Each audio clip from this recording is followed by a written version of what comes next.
Ils ont dit sur eux, Ils ont pris la blende, vous, tenez, on vous reconnaît pour avoir été avec lui. mais bringiatenen parce que tu n'as qu'à me smidler. J'adore ce verset-là.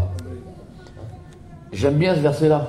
Fa tellement cool verset in die Bibel. Ils n'avaient pas parlé, Die ontbraken van David, ils n'avaient pas chanté, die van Lega, ils n'avaient pas témoigné. zij van Lega, Mais leur comportement Lingi van Luma, le comportement de Jésus avait déteint sur eux. die van Luma van Jezus naast het blende. Il faut que les gens nous voient comme ça. Hoe mensen jonten die kennen kaken. Vous, Église du Seigneur, De mee kan die van Devel, on vous reconnaîtra bringiantemenle, pour avoir été avec lui. parce que alles smidler niet. Et ça, c'est le témoignage muet d'un enfant de Dieu. Komen i zeigenis die stum is je van die charme van Devel. Parce que c'est pas parfois parce qu'on le dit que c'est comme ça. Ik heb als je mee kan zeigen van Devel, que amzeigen. Regardez, il y a plein de personnes qui nous ont dit dans la semaine, oui, oui, c'est bien les réunions du matin. Il en manque plein, ceux qui ont dit ça. I paar de mensen die mee kan maken niet tijdens een engel met die kakai, die kijken. Alors il faut que notre comportement parle plus fort que nos paroles. Maar Marie van Bloemen draagt wel vest, draagt maar een rakken. On te reconnaîtra à ta marche, à ta manière de vivre. Vous savez, on reconnaît un soldat à sa marche. On reconnaît un alcoolique à sa marche. On reconnaît un chrétien à sa marche.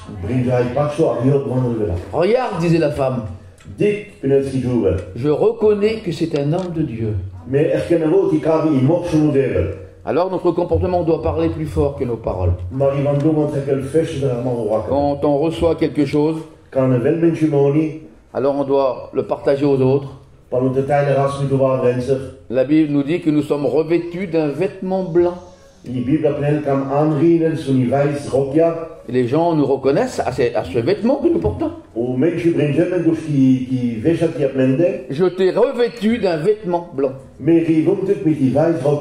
Donc on est différencié. Il y a un texte de l'Ancien Testament qui dit, tu seras un pommier au milieu de la forêt. Ça veut dire quoi? On te reconnaîtra des autres. Tu montreras une différence. Vous savez, celui qui a inventé le braille, la lecture pour les aveugles, il s'appelait Louis Braille. C'était un chrétien. Il ne pouvait pas supporter qu'il y avait des milliers d'aveugles qui ne pouvaient pas lire la Bible. Alors il a fait un relief des points qui remontaient, qui formaient une lettre. Avec les doigts, il les touchait.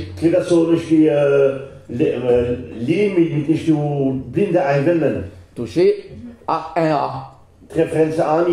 Et ainsi de suite, il mettait les lettres.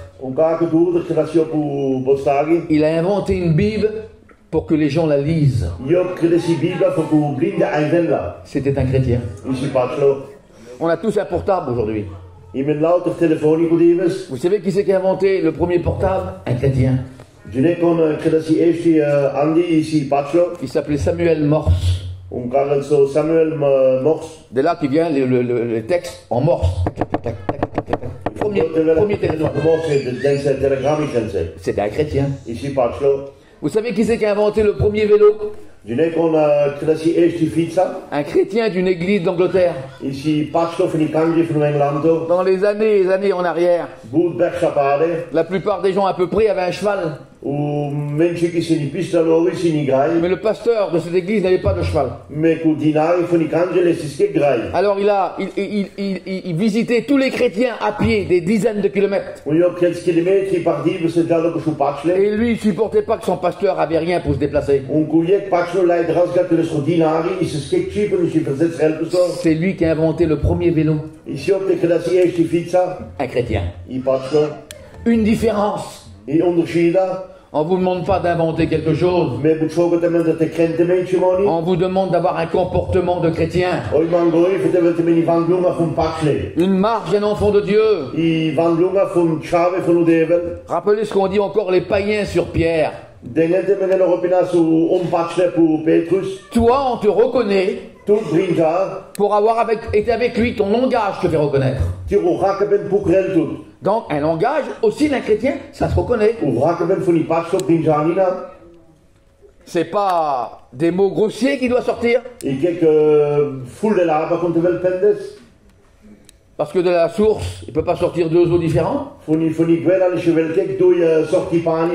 Mais par notre langage d'enfant de Dieu,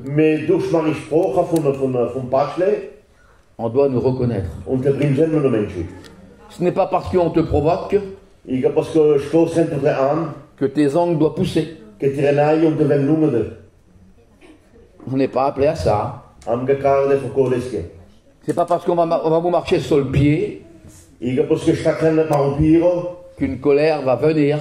Ce n'est pas parce que l'autre vous a fait quelque chose qui vous a blessé que vous devez blesser automatiquement. La différence, c'est de montrer le contraire. C'est de montrer le contraire. Quand on est persécuté, eh bien on doit prier pour les autres. Oui, mais lui, il n'est pas venu. Elle n'est pas venue non plus. Je viens pas. Tu vaux guère mieux que lui. J'étais sur un marché un jour. Et puis un marché chaud, compliqué, vous voyez, où les gens se tuent pour un bout de place là. Puis c'était le mois de mai, je devais m'en aller moi. Et j'ai vu un homme venir d'un autre pays, venir dans cette région-là parce qu'ils avaient un cas de maladie. C'était un faiseur de marché. Alors je l'ai appelé. Et j'ai dit sur lui, fais attention à ce marché-là. Il y a des gens, des chrétiens qui sont assez chauds. Et il a dit non, non, je suis pas comme ça, je suis pas comme ça. Oui, je suis parti 3 mois de mission. Il fallait qu'il reste pour un cas, lui, à Paris. Écoutez, 3 mois et demi après, je suis revenu. Je suis rentré chez moi, je me suis levé un matin pour aller faire le marché. Écoutez comment Dieu fait les choses. Le jour pile où j'arrive, à 7h30 sur le marché, je le vois se disputer avec quelqu'un avec un banc pour 50 cm. Il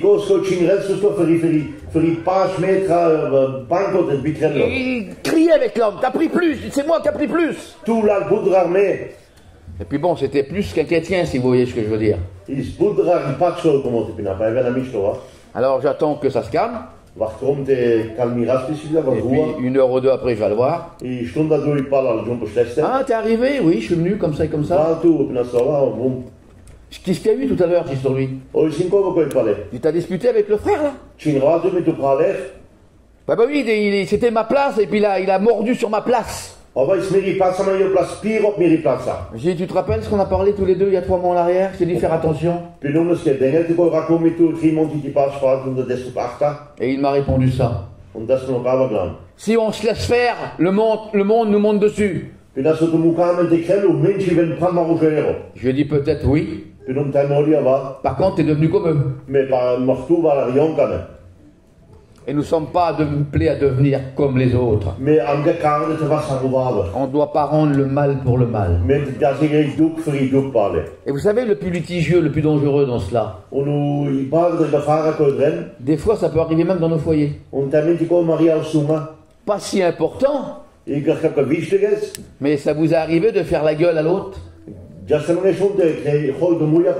de bouder l'autre à côté. Et tant que l'autre parle pas, ben on se parle pas. C'est des petits détails de rien ça. Et pourtant le diable travaille avec ça. Vous remarquerez, comme parfois il y a le soir une bonne réunion où tout le monde doit aller. Vous verrez que c'est à ce moment-là qu'il y aura une petite dispute dans le foyer. Et lui ou elle dira, bah ça va, je vais pas à la réunion ce soir. Et en général, normalement, La réunion qu'il y a le soir en question là, c'est une bombe.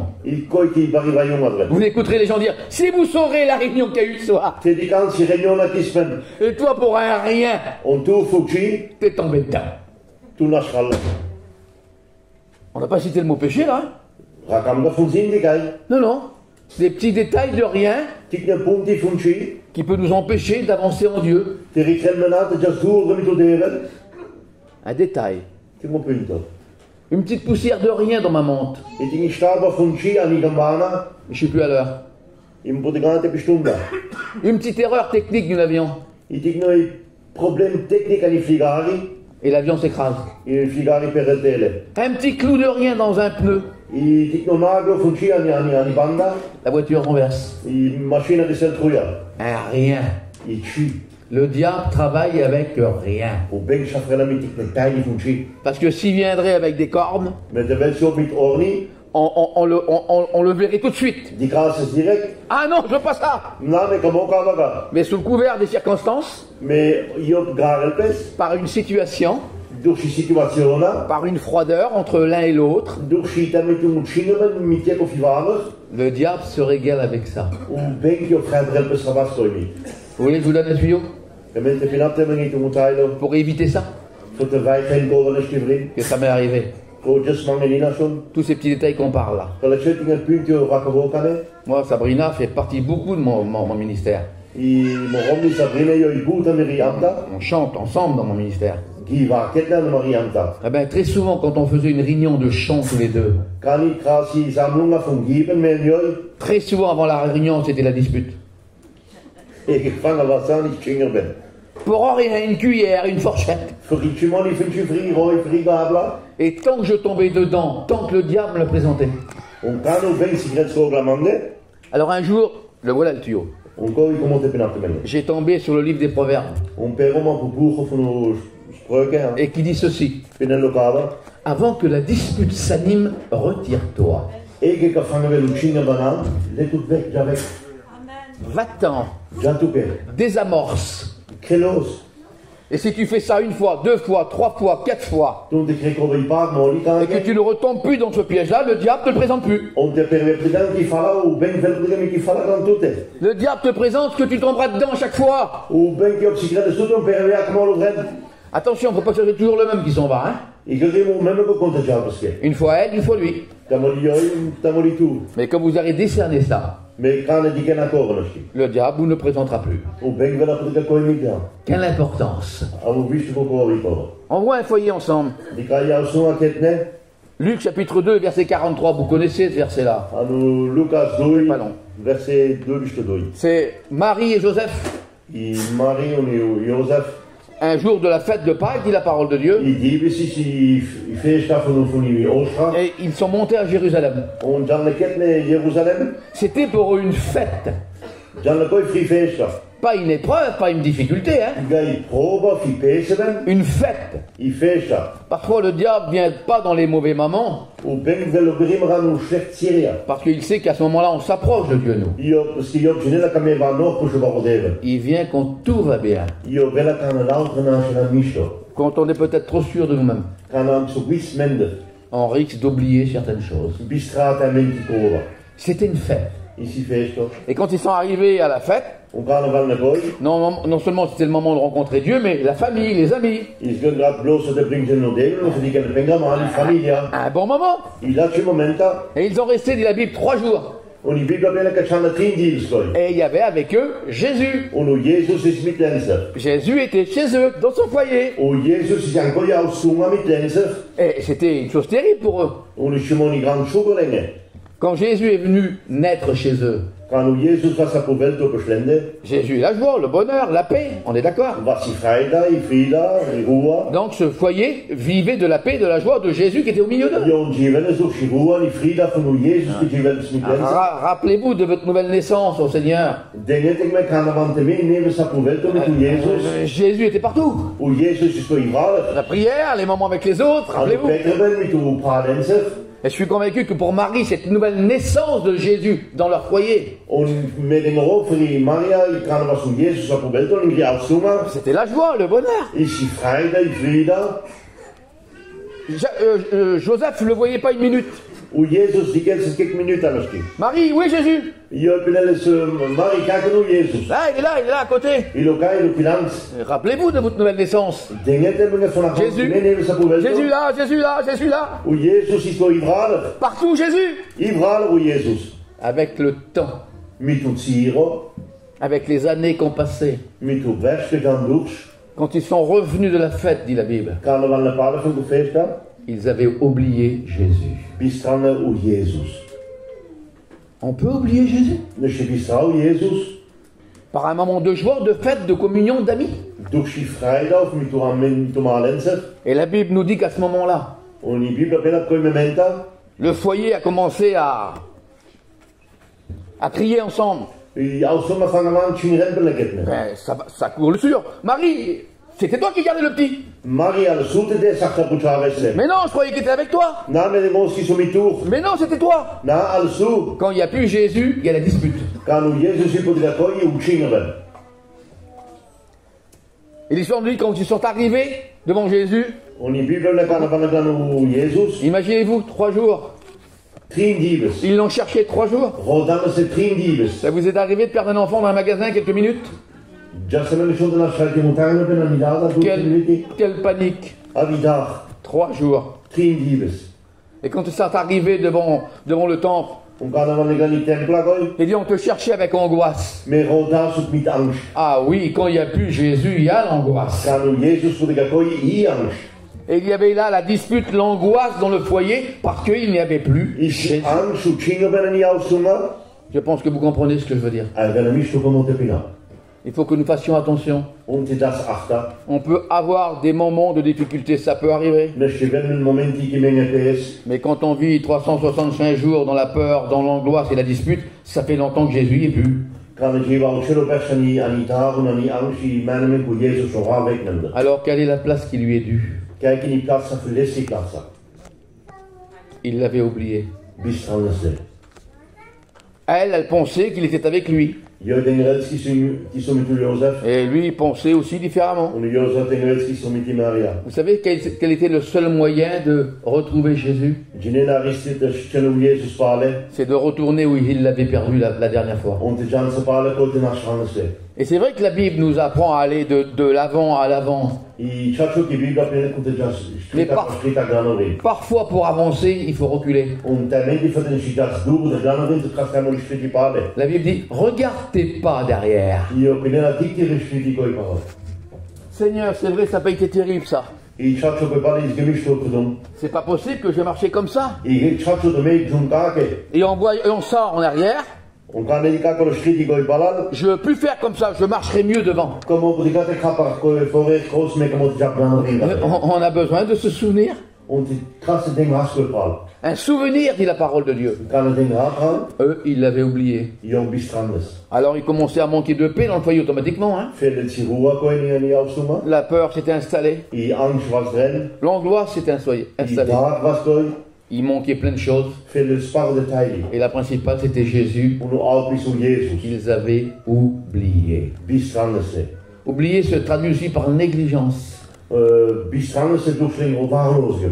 C'est rien négligé. Mais la Bible nous apprend quand même qu'il y a un petit peu croisé les bras. Un petit peu fermer les yeux. Un petit peu moins d'activité. Et la ruine te surprendra. Alors on a besoin de vivre dans notre foyer quelque chose de plus chaud. Je dis ça parce que avant on n'appelait pas un foyer, on appelait un couple.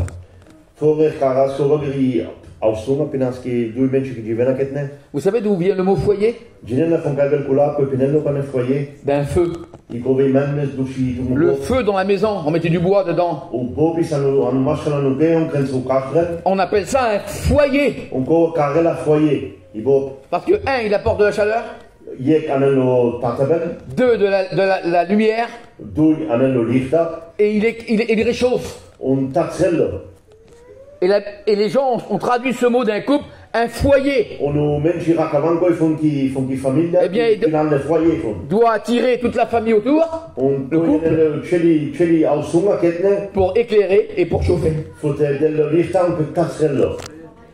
Est-ce qu'il y aurait des foyers frigidaires où les enfants voient tout? On l'a un peu énuméré hier. La Bible dit, élève l'enfant dans les voies de Dieu, Deutéronome chapitre 6. Mais n'oubliez pas qu'avant ça, le Seigneur dit, la parole que je t'ai donnée, tu l'inculqueras dans ton cœur. Il parle du foyer. Tu en parleras quand tu te lèveras, quand tu marcheras, quand tu te coucheras. Ça veut dire que quand la parole a déjà imprégné le foyer, automatiquement ça tombe sur les enfants. C'est juste une affaire de temps. Parce que les promesses de Dieu sont cela. Et quand on l'a reçu, quand la parole nous a imprégné, le Seigneur dit, cette parole maintenant tu l'inculqueras à tes enfants. Les enfants sont inclus. Les enfants sont inclus dedans. Je voudrais vous dire que vous ne convertirez jamais vos enfants. Mais votre devoir, notre devoir, c'est d'être un exemple pour nos enfants. Parce que ne le croyez pas un moment, hein. Vous croyez qu'ils voient rien. Ils voient tout, ils savent. Et les premières personnes à qui il doit avoir un témoin, c'est le couple. Amen, pour vivre Dieu.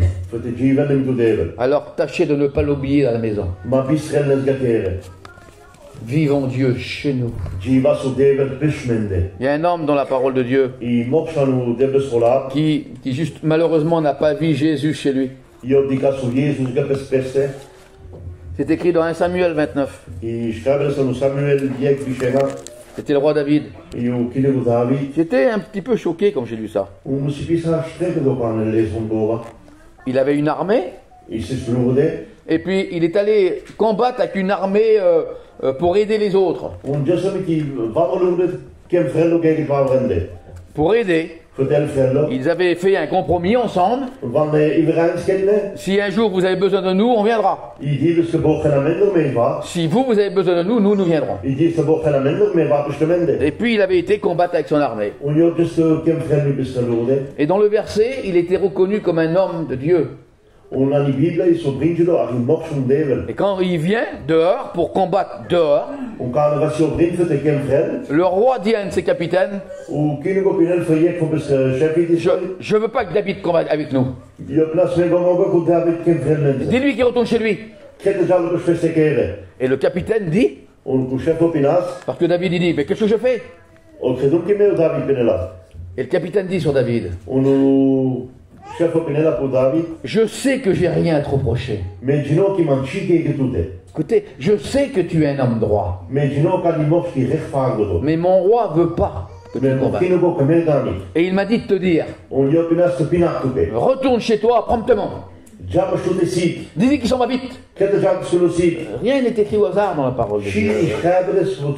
Alors, si vous voulez, il avait du dehors une renommée d'homme de Dieu. Parmi les autres, je sais que tu es un homme droit. Parmi les autres, je n'ai rien à te reprocher. Mais le roi païen, vous savez, je crois vraiment que parfois Dieu prend les hommes comme des marionnettes. Et vous voyez par exemple dans la parole de Dieu, où le Seigneur parle de Cyrus, un roi païen. Et il dit sur lui, mon serviteur. Non pas parce que c'est un chrétien, parce que Dieu dirige les hommes comme des marionnettes pour son œuvre.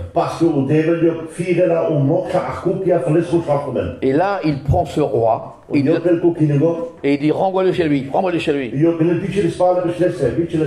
Écoutez, c'est terrible. David retourne chez lui, à la maison, et quand il arrive à la maison, la Bible nous dit que le diable, le monde, l'ennemi a détruit sa maison. Il a amené ses enfants, sa femme en captivité. Qu'est-ce que nous apprend cette histoire? C'est qu'avant d'être un homme de Dieu vers les autres, sois le chez toi. Avant de construire ailleurs, construis chez toi. Rappelez ce que le Seigneur a dit, un petit mot qui passe comme ça, à Jaché. Hâte-toi de descendre. Attendez, c'est écrit. Il faut que tu demeures à l'église. Il faut que tu demeures à la convention. Non. Hâte-toi de descendre. Il faut que je demeure chez toi. Et le premier endroit où Dieu doit vivre, demeurer, c'est bien chez nous. Autrement dit, arrête de porter un nom chez les autres. Si tu ne le portes pas chez toi. Vous savez, Samuel était un homme de Dieu. Et pourtant, c'était un piètre père. C'était un père qui n'était pas à la hauteur. Vous lirez ça dans la parole de Dieu. Alors, je ne voudrais choquer personne ce matin. Encore moins les pasteurs. Mais avant d'être un pasteur chez les autres, sois un père chez toi. Sois un père chez toi. Donc la vie de Dieu se vit au niveau de ce foyer. Il est dit de Jean, on aimait passer une heure chez lui. Quel beau fait. Car chez lui on trouvait une lumière. Où la lumière doit éclairer le premier. C'est chez toi. Dans notre foyer. Vous savez, ne soyez pas choqués par ce que je vais vous dire. J'ai souvent écouté des serviteurs de Dieu qu'on dit sur un homme qui a prêché sur l'estrade.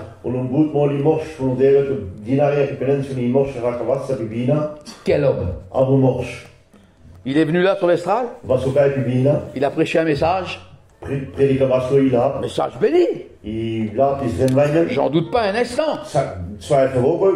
Et les gens disent, quel homme! Je voudrais bien voir ça à la maison, moi, quel homme. Parce que c'est là qu'on voit ce que l'on est. Quelqu'un disait un jour, sur quelqu'un qui avait dit ça, quel homme, l'homme qui a prêché là. Et l'autre a répondu, j'aime mieux voir son message que de l'entendre. C'est à ça qu'on reconnaît un homme de Dieu. Parce qu'en fin de compte, qu'est-ce qui nous différencie là? 40 cm d'auteur?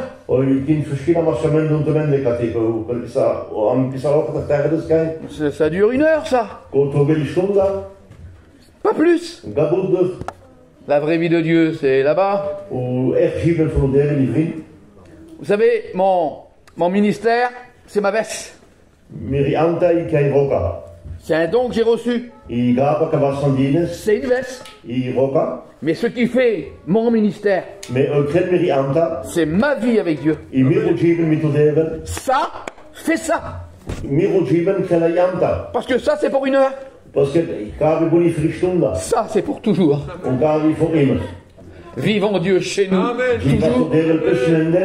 Que les gens voient ce que nous sommes. Puis il faut être capable de changer.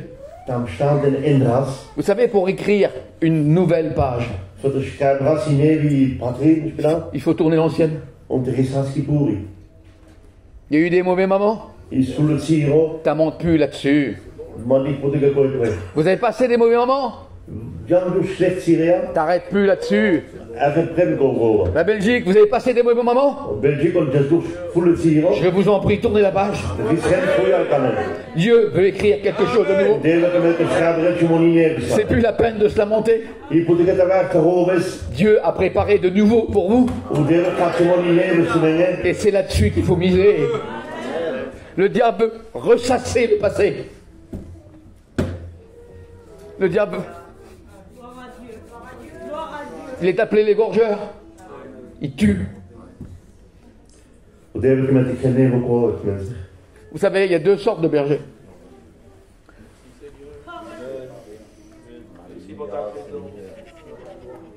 Amen. Amen. Il y a le berger qui cherche à construire l'église, la brebis. On aide, on fortifie. Cherche pas à comprendre comment ça s'est passé. C'est de sa faute, c'est la faute de l'autre. Non, non. On est là pour sauver, relever. Et ça, c'est le berger de Dieu.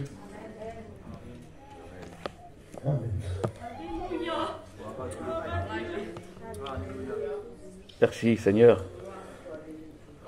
Merci Seigneur, pardon. On est en train de dévoiler le plan du diable.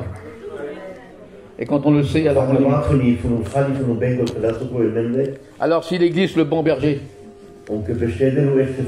il existe aussi le berger allemand. Eh oui. Il existe aussi le berger allemand.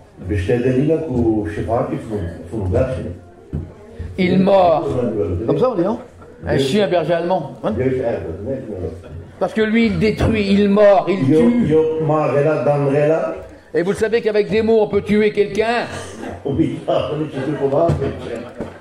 C'est vrai que c'est rigolo, mais c'est catastrophique à la limite.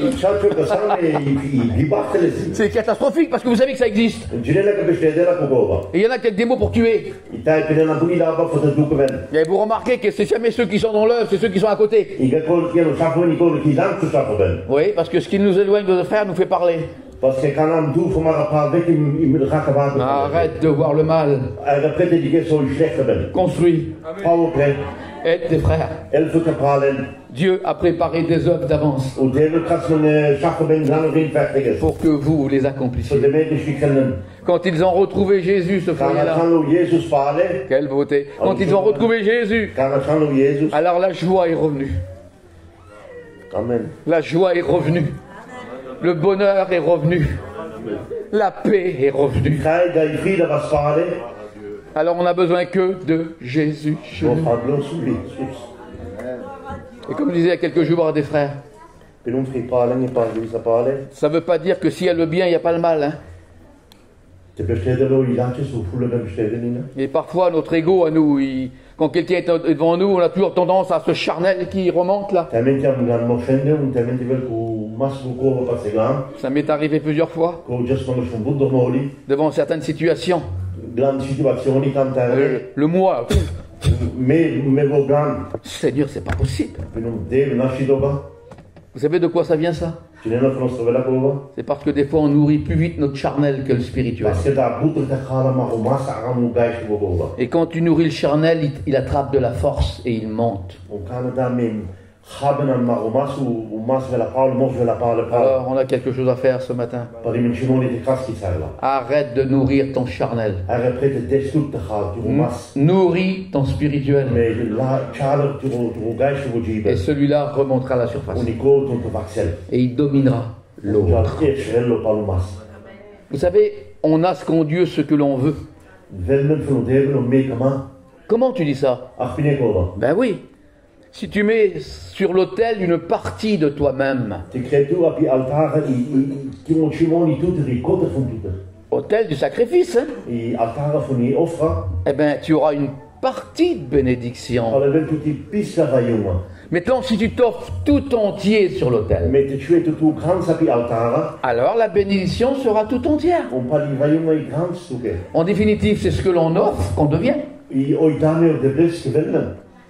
Je ne voudrais pas trahir un secret.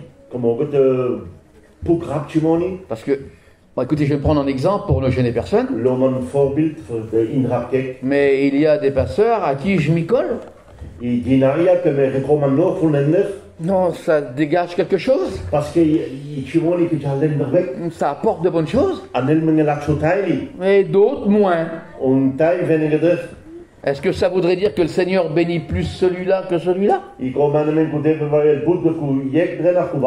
On a écouté ça. C'est parce que le Seigneur lui a donné plus. Non. Ça serait du favoritisme. Non. Si tous les peines cherchent plus que moi en Dieu, il n'en aura plus que moi. La Bible dit celui qui cherche trouve. Alors ce n'est pas une catégorie, une élite. C'est ce que tu auras décidé en Dieu que tu seras. Offre. Et il te donnera. Il faut passer sur des choses pour l'œuvre de Dieu. Il faut regarder au-dessus de l'épaule de l'autre. Parce que si tu regardes la personne en toi-même, tu vas peut-être réagir différemment. Ton charnel va venir devant. Et il y a des pasteurs qui peuvent être blessés par l'un ou par l'autre ici. Ne cherchez pas à vous venger avec des mots. Regardez derrière son épaule. Derrière son épaule, il y a la Belgique. Derrière son épaule, il y a l'œuvre de Dieu. Derrière son épaule, il y a l'église de Dieu. Et le diable sait bien que quand des pasteurs ne sont pas unis ensemble, le peuple en subit les conséquences. Alors baisse-toi pour le peuple. Accepte pour le peuple. Pour l'œuvre de Dieu. Et la Bible dit celui qui s'abaissera au moment voulu sera. Voilà ce que j'avais à vous dire ce matin. Prenons des décisions avec Dieu. Prenons des décisions avec lui. Ça ne suffit pas de dire, là chef, quelle bonne mission qu'on a eue. Ça ne suffit pas. À tes résolutions dépendra le succès. Alors tout ce qu'on a entendu là, les prédications, les chants, les témoignages, il faut que ça soit, comme a dit Paul, un dépôt en nous.